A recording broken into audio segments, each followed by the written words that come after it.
morning and a warm welcome to each and everyone present here for the first interactive session of the academic year 2022-23. We are delighted to have with us today a very famous international personality, a very close associate and a well-wisher of Aspire School since the very first year of the school functioning for this interactive session. Let me introduce our distinguished guest of the day, Dr. Muralee Thummarukudy. Dr. Muralee was the operations manager at the Crisis Management Branch of United Nations Environment Program. Currently, Muralee sir is a director, G20 Global Initiative Coordination Office, UNCCD, United Nations Convention to Combat Desertification. Dr. Muralee holds a PhD in Environment Engineering from Indian Institute of Technology, Kanpur.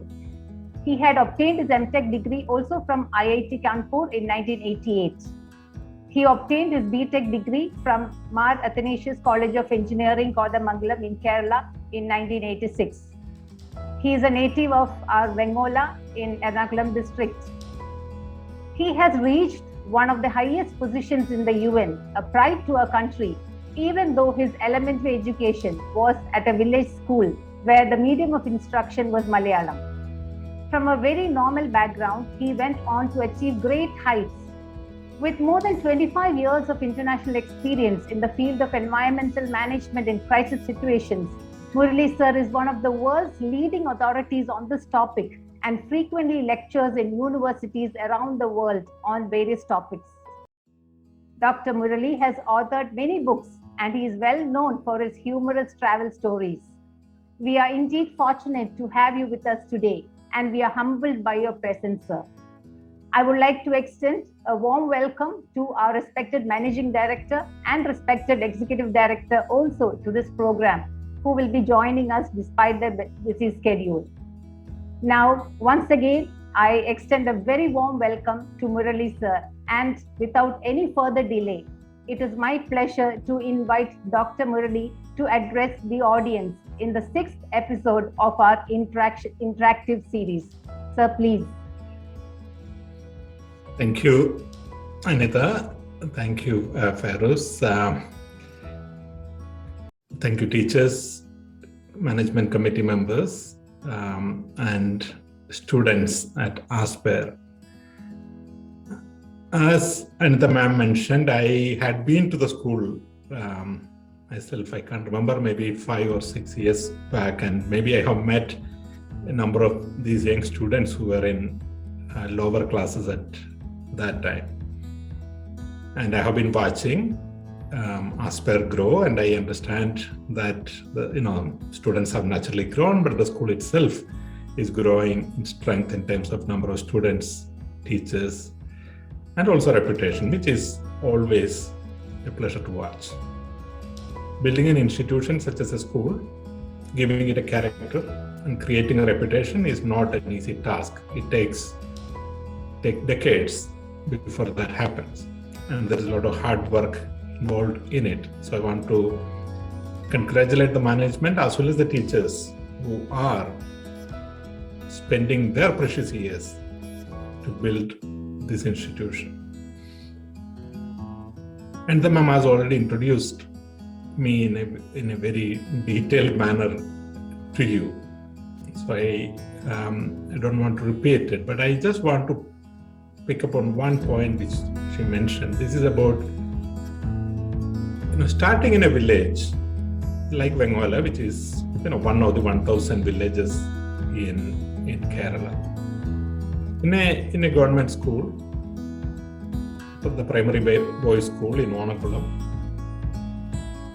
and then slowly working your way to an international career. Now, I did not plan it that way. I did not expect it this way. I wasn't ambitious to reach here. In fact, I did not even know about these careers at that point of time when I was studying in Vengola or even doing engineering in Kodamangalam. In fact, I was not aware of a career in disaster management even as I was studying in IIT Kanpur. So things did not happen by planning. It happened one at a time. You do well in your 10th standard, you go to pre-degree, then you do well there, you get into engineering. Then you start to know more about the world, and then you hear about IIT, and then you go to IIT. And so things happened in a very incremental fashion, at least in my case, and nothing happened by planning. But now things are different. Young people have access certainly to more information. And there are schools like Aspire, an international school, even in a village like Bengal. This just shows how times have changed. And times have changed for better in Kerala. But one thing has not changed is that if you put in hard work, there's no limit to where you can reach. Whether you plan it or you don't plan it, what is needed is hard work. What is also needed is a level of ambition. It's also very tempting to stay where you are comfortable with, which I don't think is a problem in itself, but that then restrict the way you grow. You will still grow, but you may grow in a very different manner. I'm not saying that's a bad growth, but it will be a different growth. So we need hard work as well as an ambition to move, and also a certain amount of risk-taking mindset, because it's so easy to be very comfortable where you are, but unless you are prepared to take risk, you cannot achieve what you want to achieve. When I was, I think, doing engineering, I used to read this magazine called Reader's Digest, and they used to have this small quotes in it. And one of the things which I liked a lot, and I still like, it says, ships are safe in harbor. But that's not what ships are made for. See? You are being trained in this wonderful institute, but that should propel you to do something beyond what you're comfortable with. You should go beyond your comfort zone. As mentioned, I used to be the head of disaster management in the UN system. And I have worked with most of the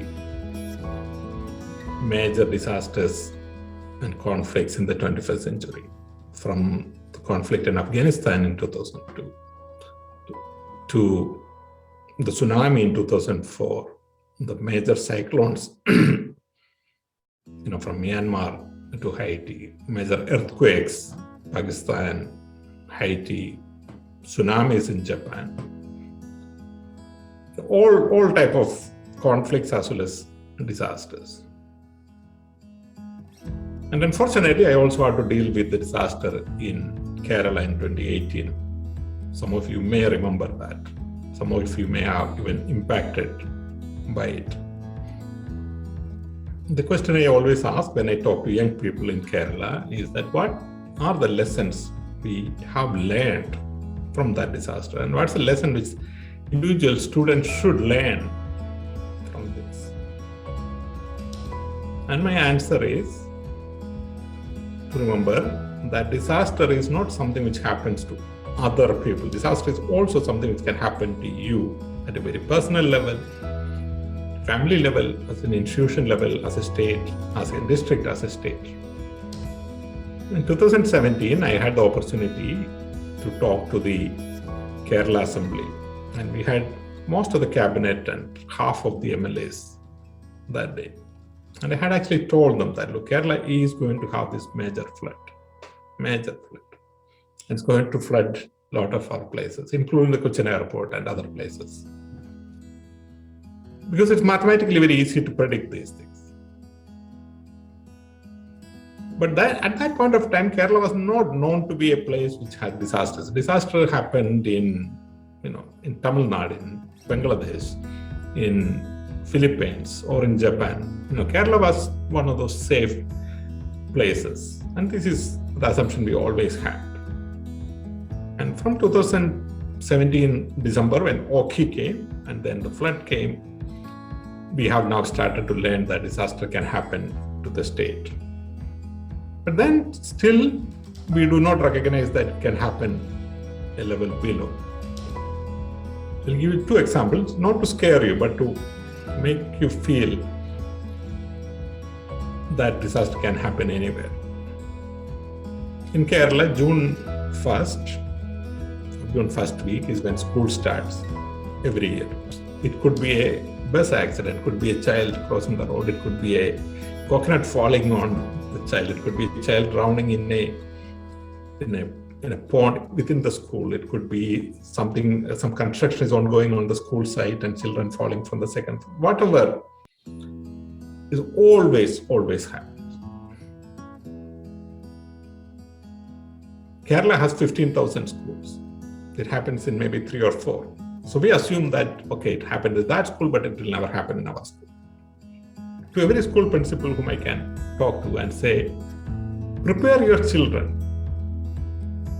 See if things could happen in our school, could happen to our children. On the first day of class, tell them about safety. Tell them about what are the safety hazards in the school campus. Are there a safety hazard? If there are, eliminate them. If not, tell them where is the first aid. Tell them what they should do if something happens. Because these things are not being taught, a lot of children lose their lives. I was reading newspaper yesterday. Every year, 1,100 people lose their life in Kerala to drowning. Always 900 are people below 18, which means essentially they are students. Unfortunately, disasters are going to increase in the coming years because of the changing climate. Climate change is not something which is going to happen in future. Climate has already changed. There are all indications of that. The sea level has been rising since 1970 and 2005 is rising 3 times as fast. Cyclones are getting stronger and it's happening in places which never had. Kerala had never had cyclones, but since 2017 December, we had multiple cyclones coming in our way. There'll be more floods. So we will all have to be prepared to deal with more disasters. But today I'm not going to talk a lot about that. That's really not what I wanted to talk. I wanted to actually talk to you, interact with you. But what I wanted to really tell you today is about how the world is changing around us. And how in Kerala we are probably not noticing that change. And how it is important that as children you notice that change. So the point I'm making is that technology has taken out so many of the jobs which still exist in our place but doesn't exist elsewhere. And this is not just about air travel. A study in Oxford University in 2013 predicted that 46% of all the type of jobs will vanish by 2030. The number of jobs which we are used to will not exist in another 10 years' time. And this is something which children should know. And this happened because new technologies are emerging, which is taking over the jobs, such as artificial intelligence, such as drones, such as robots, such as Internet of Things. Each of these is taking over jobs. This is the rate at which jobs are vanishing. But as much as jobs vanish, new jobs are being created.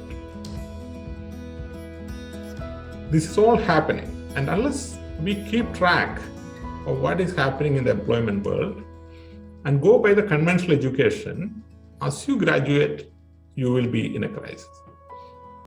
So as young people who are 7, 8, 9, thinking of your future careers, you should keep an eye on the changing world of jobs.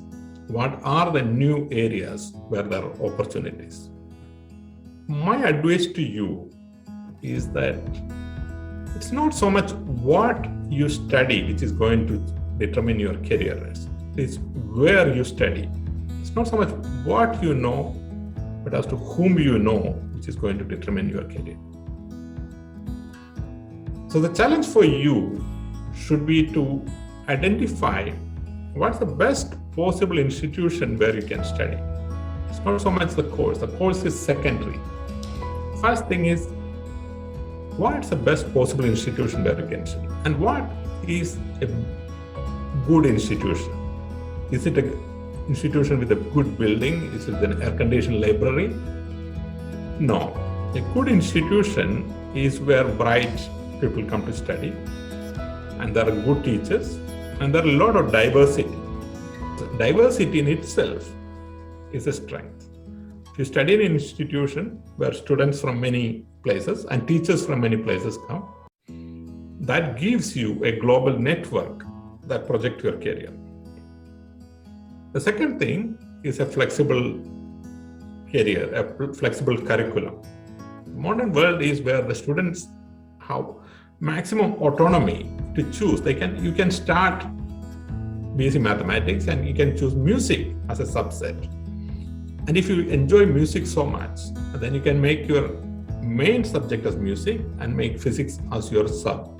The institution is also something which allows you to learn new languages, because when you are studying in Bengal, you should not see Ernakulam district, Kerala or India as your domain. You should see the world as the domain.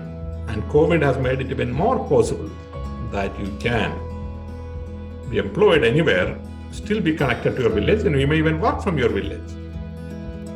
And people ask me which language I should choose, and I always recommend them to learn Chinese, because that I think is where there's going to be a lot of opportunities. I recommend them Japanese, I recommend them Arabic. These are all economies which is going to grow, which is going to need a lot of people, and having an opportunity to connect to them will give you a lot of career opportunities in future. I have a lot more to talk to you, but I would stop at this point and I will open up for questions. Sir, could you please share your experiences or memories of your school life? And what were your places of interest? Thank you. Very interesting question. When I studied in Bengal schools, and my high school was Salem High School, where that's also where Justice Abdul Rahim studied. He was a classmate of my sister. And what I remember is that we had a lot of friends and some teachers who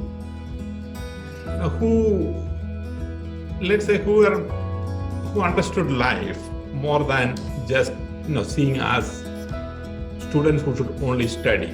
So they wanted us to understand life outside the school a lot more. So we were a bit more involved, let's say, in politics, etc., than students these days.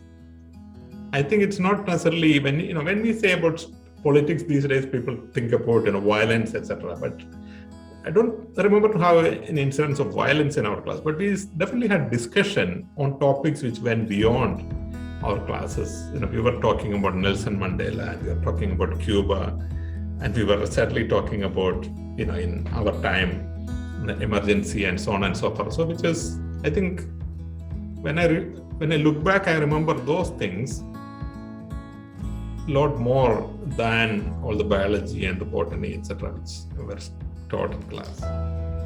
My favorite topic actually was history.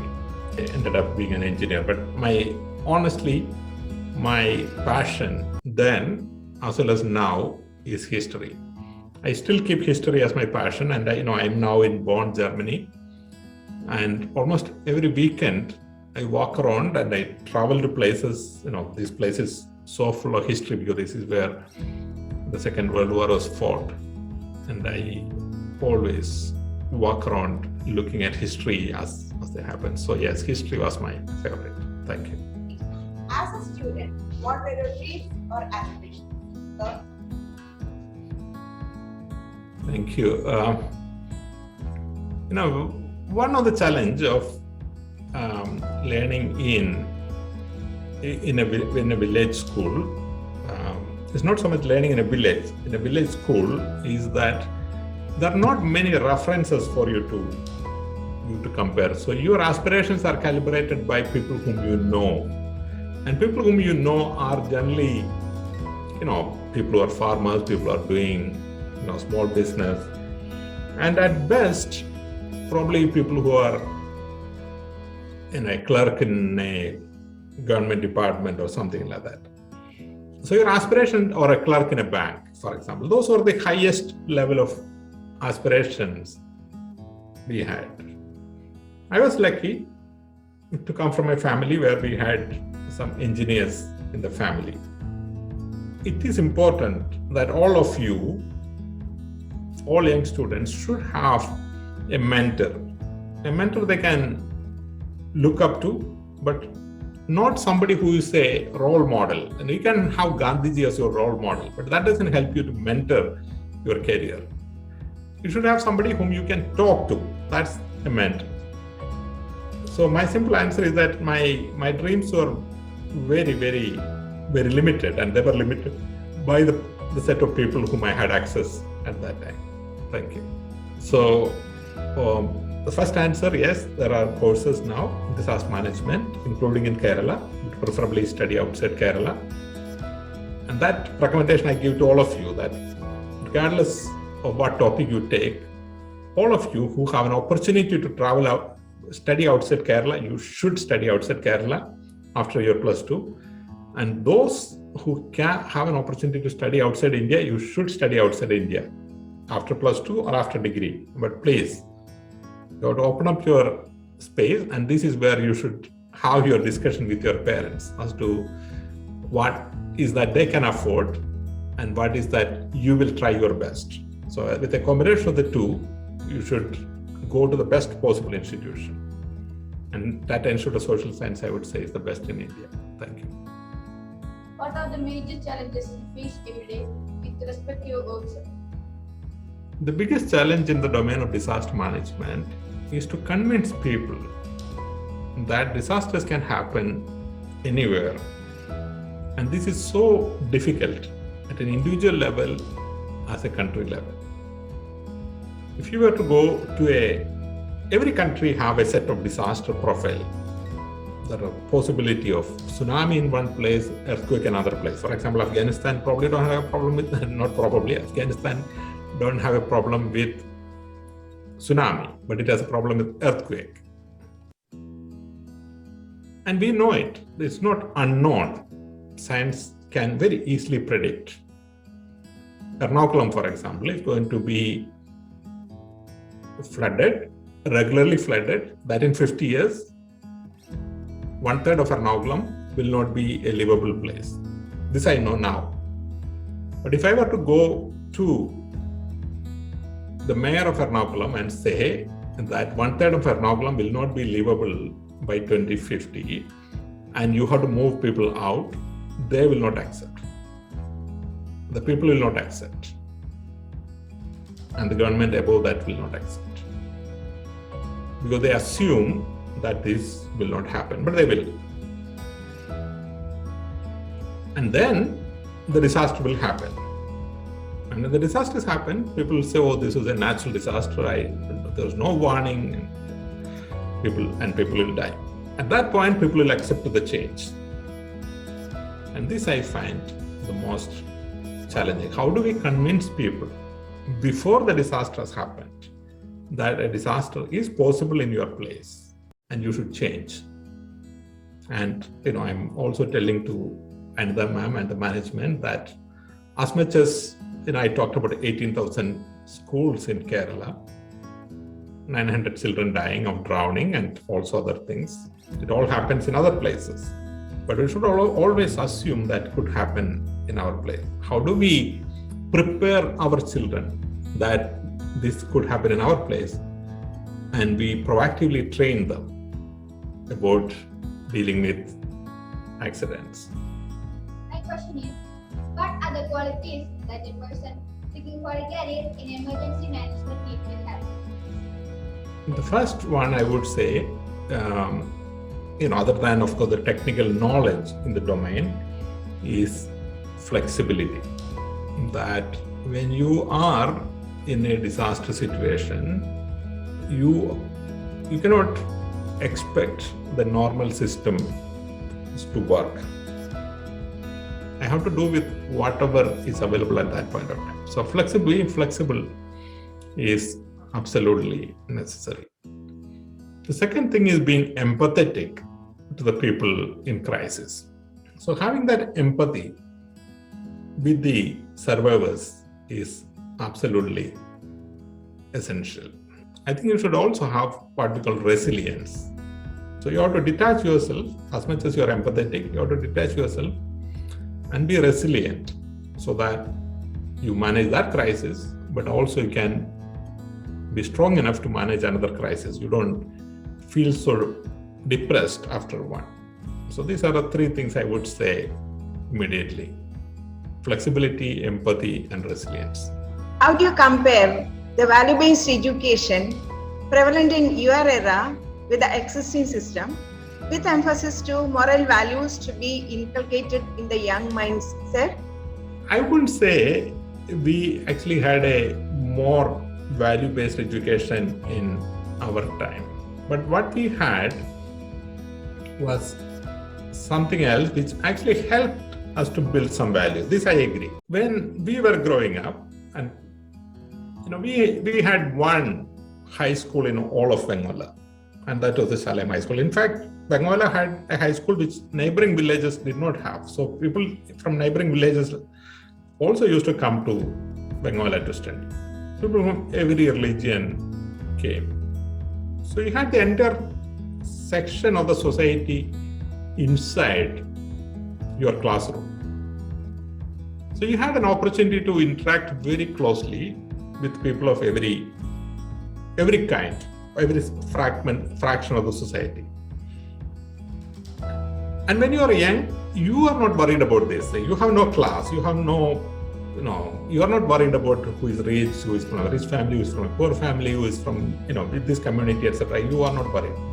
Your friendship is based upon, who is friendly to you, rather than which class you are from. So you form a bond and a trust to the entire segment of the society. And when you grow up, it grows with you. So you understand the full society. But what happened since 1990 is that schools started becoming multiple, and the society started to be segmented in multiple ways. And people of certain communities start to segregate in certain schools and so on and so forth. So the student therefore start to grow in a bubble, and they are not connected to one another. And this has a major consequence in future, that you have this feeling of us and them, rich and poor, Hindu and Christian, bright and not so bright, and that will divide the society, and that will have a major consequence in future. Now you must understand that rich countries understand this. For example, in Switzerland or Germany, where I study, you cannot decide which school your children will go. I cannot send my children, if I live in Bonn, to a good school in Cologne, or the people in Cologne cannot send their children to the best school in Bonn. You have to send your children to one of the three nearest schools. That's all what you can choose. And when your child is 5 years, the government will send you a letter saying that you can choose one of the three schools. And this is the same in the US, same in the UK, same in Germany, same in Switzerland. And what I mentioned at the beginning happens. So then you are then integrated with the entire society of that place. I think it's time that we brought that neighborhood school back into the system. And in doing so, you inculcate a value system in the students, not necessarily by teaching values in a classroom, but by organically diffusing it into the children. Thank you. So my question is, as teachers, how do we inspire more children to be environment conscious individuals? The good thing is that environment is taught as a topic now, I think even from the class 1 environmental sciences, which was not the case in our generation. Probably you are one of them who actually grew up studying this. So my own experience is that as a structural knowledge, children of this generation actually have more understanding of environment. That in my generation, environment was really part of our life. So if there was pollution in the farm, it then affected the pond. That's where we took bath. And then therefore it was simply not acceptable because it was directly affecting us. Just because it just affected us very directly. This is not the case anymore. Now, how do we build these values when you are really not integrated into the environment? I think this is your main challenge. And one is to consciously keep reconnecting them to nature and explain that even though we are removed from nature, we are actually not removed from nature. The timber with which we build our house, even though it's not coming from our farm, it is coming from some farm somewhere. There's still a lot of linkages between us and nature. And COVID is one example that if you push too hard on nature, then the nature push back on you and then you get all sort of zoonotic diseases. So this is one element which we have to introduce to children. The second point we have to introduce to children, and this is not so much to introduce to children, it is to be introduced to old people, elderly people, I meant. The cost of environmental damage is affecting your health as well as your quality of life is again something which has to be taught, and it's not necessarily to the children, it's also to be taught to all people. You won the Kerala Sahitya Academy Award in 2018 for Chila Naattukaryangal. Correct. Would you please share this experience? Thank you. Till about 2008, and I grew up in Kerala, Malayalam medium, so I'm very familiar with Malayalam. But then 1986, I went out of Kerala. And then I don't think I had read, in the early days, probably I was writing Malayalam letters to my family. But after that, telephone came and no one was writing letters anymore. So I was not writing in Malayalam at all. In 2008, I came back to Kerala for 1 year for some personal reason. And I wanted to reconnect with the society, and I started writing. And that time, I was not very comfortable writing in Malayalam. So I started writing in English, and then someone was translating in Malayalam. And I was not very comfortable with it because my passion was not coming through those. So I said, okay, I will write in Malayalam and I will try. And people in Madhubhumi encouraged me to write in Malayalam, and I started writing in Malayalam. And then I started. അപ്പോൾ ഞാൻ മലയാളത്തിൽ സാഹിത്യം എഴുതുന്ന ഒരാളൊന്നുമല്ല. ഞാൻ എഴുതുന്നത് വായിച്ചിട്ടുണ്ടെന്ന് അറിയില്ല. ഞാൻ എഴുതുന്നതും സംസാരിക്കുന്നതും എല്ലാം ഒരു ബംഗാളക്കാരൻ എഴുതുമ്പോൾ സംസാരിക്കുന്ന പോലെയാണ്. അല്ലാതെ എൻ്റെ പ്രത്യേകിച്ചൊരു സാഹിത്യ ഭാഷയില്ല. ഞാൻ എഴുതുന്ന കാര്യങ്ങൾ എന്ന് പറഞ്ഞ ഒരു കഥയൊന്നുമല്ല. ഞാൻ എൻ്റെ ജീവിതവുമായിട്ടുള്ള കണക്ട് ചെയ്ത ചില കാര്യങ്ങൾ, ചില ഒബ്സർവേഷൻസ്, ഇത് തമ്മിലുള്ള ഒരു കണക്ഷൻ. അത് മാത്രമല്ല, എനിക്കൊരു പ്രത്യേക അഡ്വാൻറ്റേജ് ഉണ്ട്. അത് സാധാരണ അധികം ആളുകൾക്ക് ഇല്ലാത്തൊരു അഡ്വാൻറ്റേജ് ആണ്. അതായത് കേരളത്തിൽ നിന്ന് ഒരു വില്ലേജിൽ നിന്ന് വന്ന് ലോകത്തിലെ ഏറ്റവും ഉന്നതമായ നഗരങ്ങളിൽ, അങ്ങനെയല്ല, ഏറ്റവും വികസിതമായ നഗരങ്ങളിൽ ജീവിക്കുന്നത്. അപ്പോൾ എനിക്ക് ഈ ലോകത്തെ രണ്ട് ആംഗിളിൽ നിന്നും കാണാൻ പറ്റും. ഈ വലിയ UN പോലെയുള്ള വലിയ സംവിധാനങ്ങളിൽ അല്ലെങ്കിൽ ഇസ്രായേൽ പോലെയുള്ള വലിയ കോർപ്പറേറ്റ് ബോഡീസിൽ നടക്കുന്ന കാര്യങ്ങളെ ഒരു ഗ്രാമീണന്റെ കണ്ണുകൊണ്ട് കാണാൻ പറ്റും. അതുപോലെ കേരളത്തിൽ ഗ്രാമത്തിൽ നടക്കുന്ന കാര്യങ്ങളെ ഈ വാൻറ്റേജ് പോയിന്റിൽ നിന്ന്, UN-ൽ നിന്ന് അല്ലെങ്കിൽ ഷെല്ലിൽ നിന്നുള്ള വാൻറ്റേജ് പോയിന്റിൽ നിന്ന് കാണാൻ പറ്റും. അപ്പോൾ ഒരു ഭൂതക്കണ്ണാടിയുടെ രണ്ടറ്റത്തുനിന്ന് നോക്കുന്ന പോലെ കാര്യങ്ങളെ കാണുമ്പോൾ ഉണ്ടാകുന്ന ഒരു വിസ്മയം, അതാണ് വാസ്തവത്തിൽ എൻ്റെ കഥകളെല്ലാം. വാസ്തവത്തിൽ കഥ പോലും അല്ല, അതൊരു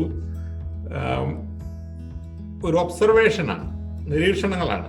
അത് കേരളത്തിന്റെ നന്മയ്ക്ക് വേണ്ടി എന്നൊരു പ്രത്യേക താല്പര്യം കൂടി അതിലുണ്ട് എന്തെഴുതുമ്പോഴും. Thank you. I would like to ask about your experience in being the presenter in one of the most popular and prestigious shows in the world, TEDx, in 2012, sir, please. Thank you. ഞാൻ പഠിക്കുന്ന സമയത്ത് വളരെ വളരെ shy ആയിട്ടുള്ളൊരു ആളായിരുന്നു. ഞാൻ engineering പാസ്സാവുന്നത് വരെ ഒരിക്കൽ പോലും സ്റ്റേജിൽ കയറിയതായിട്ടൊരു ഓർമ്മ പോലും എനിക്കില്ല.